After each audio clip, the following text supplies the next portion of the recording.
आज आपण शिकणार आहोत कोल्हापुरी झणझणीत भेळ। त्यासाठी आपल्याला लागणार आहे भडंग, फरसाण, चिंचेचा कोळ, लाल तिखट, कोथिंबीर, टोमॅटो, गूळ, पातीचा कांदा, बारीक चिरलेला कांदा, बारीक शेव, काळं मीठ, धने पावडर आणि हिरवी मिरची। आता आपण भेळेसाठीची चटणी करून घेणार आहोत। त्यासाठी आपण प्रथम घेऊयात चिंचेचा कोळ,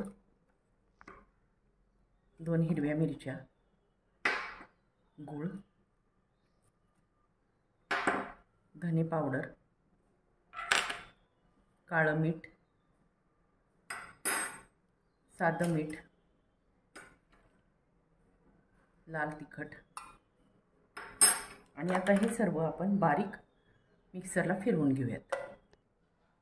आता ही चटणी घेऊयात आपण गाळून।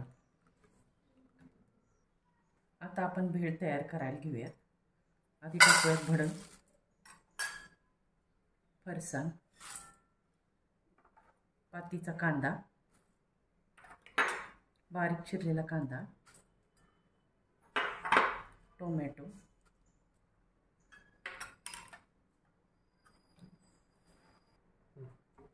आता मी सुळ्यात मिक्सरला बारीक केलेली ही चटणी,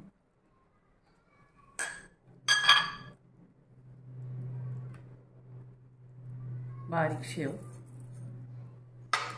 आता हे सर्व मिक्स करून घेऊ। यासाठी तयार आहे झणझणीत कोल्हापुरी भेळ।